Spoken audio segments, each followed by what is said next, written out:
Creation is finished. So says Neville Goddard. So says many people who tend to regurgitate the axioms that tend to pick up steam in internet communities.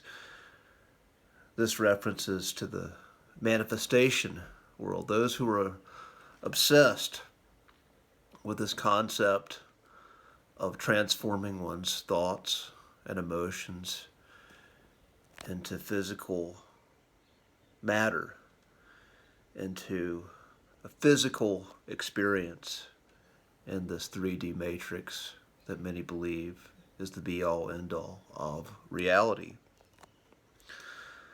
But creation is not finished. Creation is ever evolving. Creation is ever changing.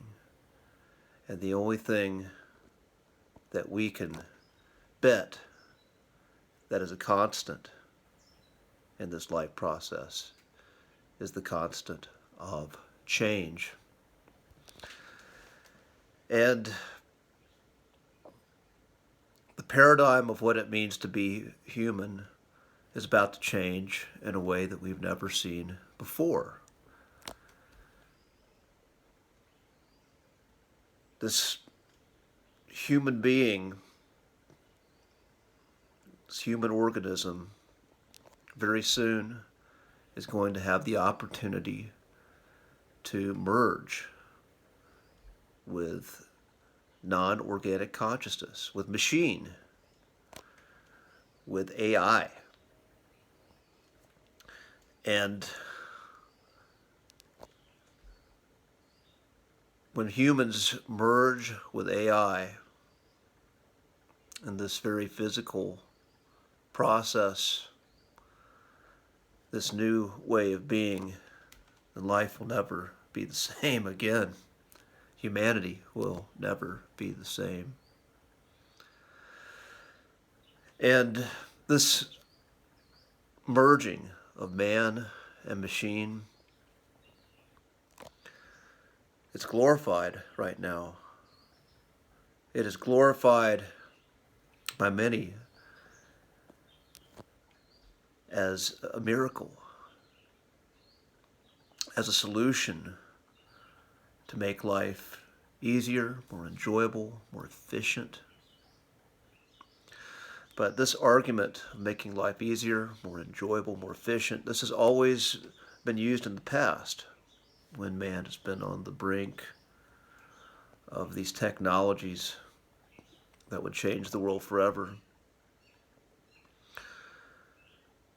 This particular technology right now,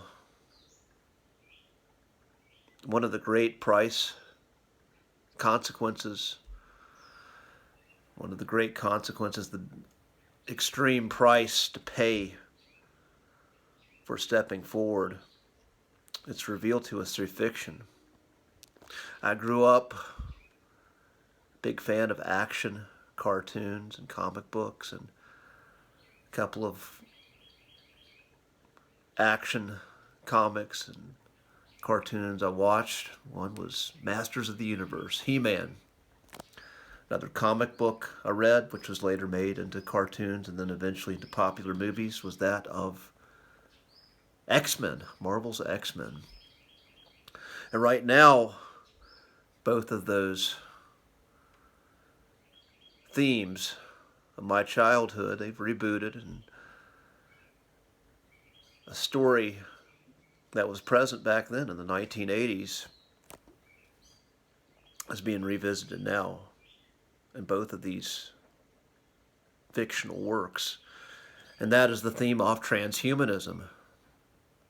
That is the theme of merging with machine, for an organic being to merge with a machine in exchange for God-like powers, for exchange of being able to instantly manifest, or to have the powers of a god from a human perspective. But the price But the price is that human no longer is human at that point. That human makes the Faustian pact to give up their soul, to give up their agency, to where, yes, they can have these fickle desires, but at the end of the day, the consciousness that masters, that controls this artificial consciousness, that consciousness becomes the master of what was once human. And then we have a hive being and a hive mind like nothing we've ever seen before. And many people, as terrifying as that sounds, many people are going to make that choice anyway. It's going to be sold to them, as I alluded to before, through convenience, through how great it's going to make life. And they're going to pay that ultimate price and move humanity of what's known as a human being into that direction. But some of us will know that price and reject it. And the Faustian call,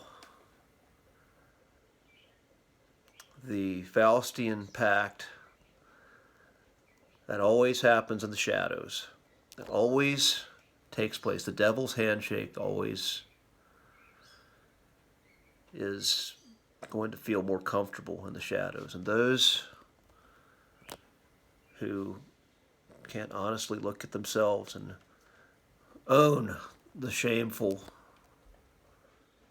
pieces of their consciousness and integrate them, they are going to be highly susceptible to making this Faustian pact and becoming more machine than man. And we will truly see a new meaning to what it means to be plugged or unplugged. But the gifts that are priceless, the gifts of this human experience, one can only tap into them if you have the choice of unplugging. Right now we still have a choice. Right now there's still a choice. Choose wisely.